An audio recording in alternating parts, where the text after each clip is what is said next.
October. A chill hung heavy in the air, seeping into Sarah's bones as she unlocked the door to her new apartment. It was an old building, its facade cloaked in the shadows of the ancient oak tree that stood sentinel outside. The air inside was stale, thick with the silence of ages.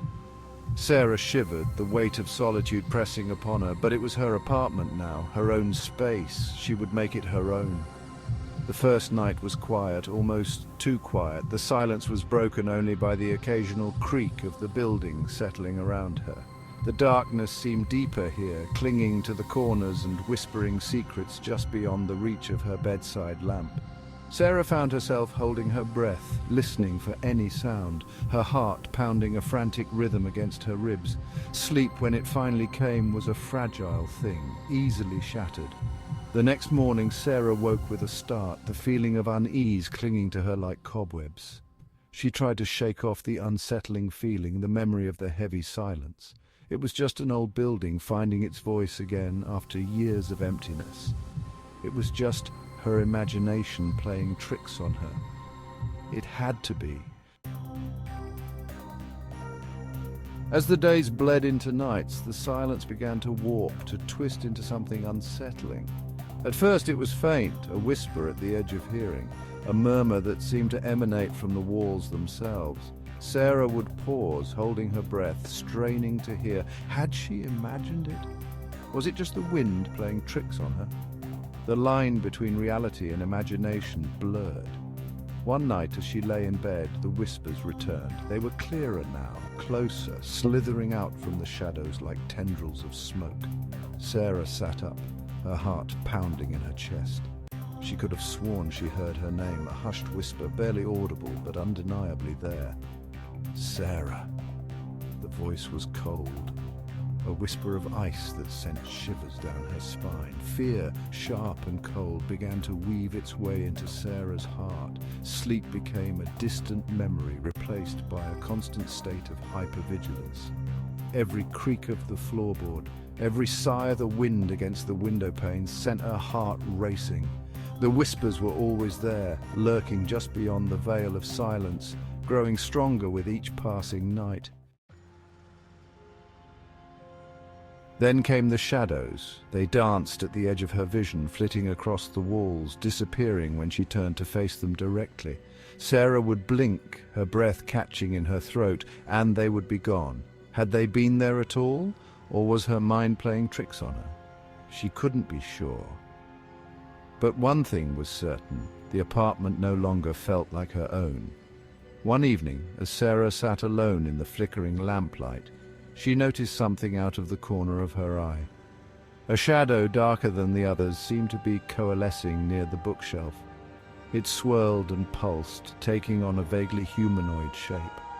Sarah watched, frozen in place, as the shadow stretched and contorted, its movements growing more frantic.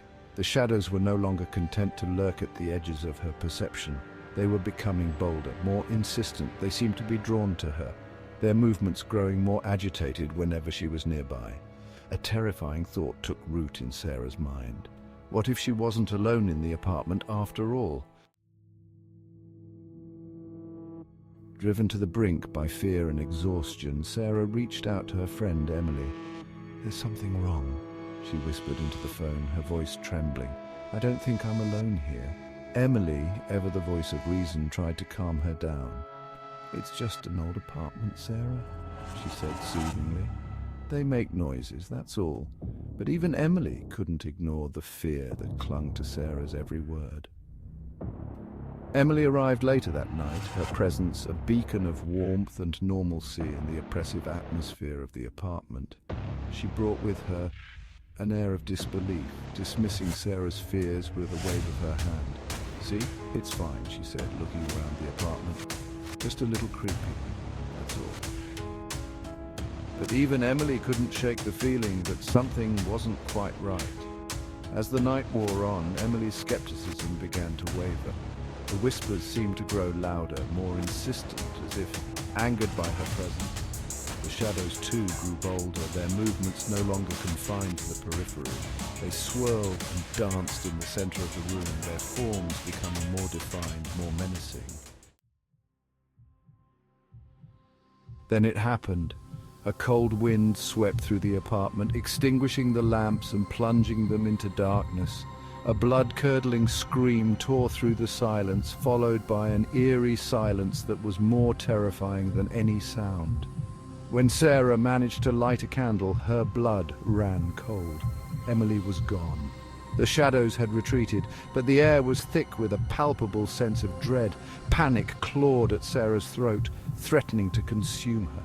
She called out for Emily, her voice hoarse with terror, but the only response was the echo of her own fear. The apartment seemed to press in on her, the silence punctuated by the frantic beating of her own heart. Sarah was alone, utterly and completely alone. She could feel their eyes on her, watching her every move. The shadows had taken Emily, and now they were coming for her. There was nowhere to run, nowhere to hide. The whispers started again, this time filled with a chilling glee. They had won. Days turned into weeks, weeks into months, but the memory of that night remained seared into Sarah's mind. She never saw Emily again. The police dismissed it as a missing person case, but Sarah knew the truth. The shadows had taken her friend, swallowed her whole, and they were still there, lurking just beyond the veil of reality, watching, waiting. Sarah still lived in the apartment. She had no choice. The shadows held her captive, their whispers a constant reminder of her loss. She knew they were watching her, their unseen eyes following her every move. She could feel their presence in the shadows, hear their whispers in the silence. She was trapped, living in a perpetual state of fear, haunted by the whispering shadows and the memory of her friend's screams. They were always there, a constant presence in her life, and they would never let her go. They were her constant companions, her jailers. The whispers were her only solace, a chilling reminder that she was not alone. She was theirs forever.